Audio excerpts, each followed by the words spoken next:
Jones.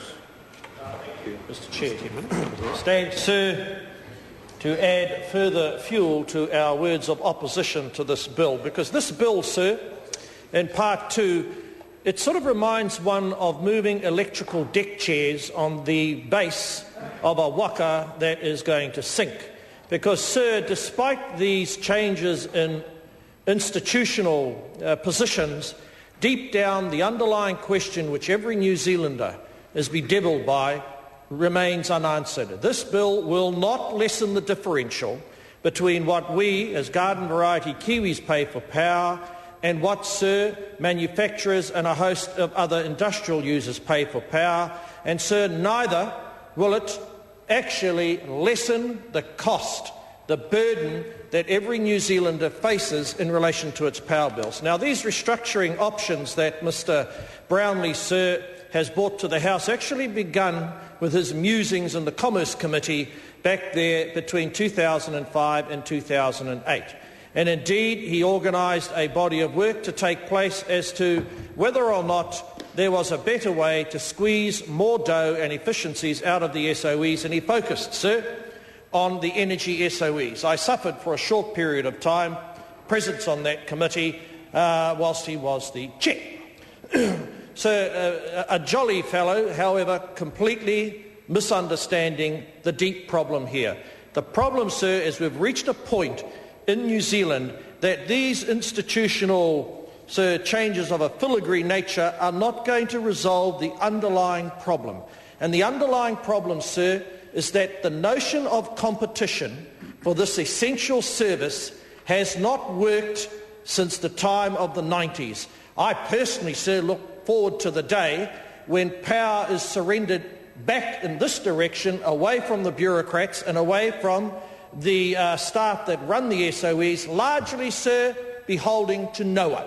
As an actual fact, there is more accountability, sir, and there's more interest in the career in the career of an ordinary civil servant than either responsibility or, sir, responsiveness from the people that run these companies. So rest assured, the CEOs, the staff members, I won't comment on the boards of directors, sir, because they've recently changed as a consequence of Mr Brownlee's purge. I might give them an opportunity, brief though I hopefully hope it is, to prove themselves. But the real force blocking the types of changes that my colleagues refer to, sir, are the people that actually man, or should I say people, the positions inside these institutions. There will be no change to price. There will be no change, sir, in relation to the quality or the volume of competition which these sets of changes are actually based on. Now, sir, will this organisation be more efficient?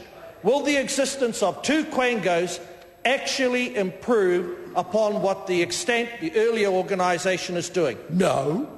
Why, sir? Because, broadly speaking, we've always had two or three, at least two options. To have kept the old model, which was destroyed by Bradford, or to have gone far right out, as indeed the kaumātua of the House, whose hair has turned from grey to white over the last week or three, as Honourable Douglas would say, a complete sale of these assets into private hands, and in that way achieve the sorts of efficiency outcomes. Well, naturally, we're never going to agree with that, sir. So I think the test, it's not so much about the effectiveness of each provision. The test is, will this rearrangement actually deliver a cheaper service? No, it won't. And will it make the institutions more responsive, not only to the consumers, sir, not only to the consumers, but their proxy, the people of this House? Unfortunately for the people of the land, their interests are being mangled and mediated through that government over there, and I hope after recent events that it doesn't last too much longer.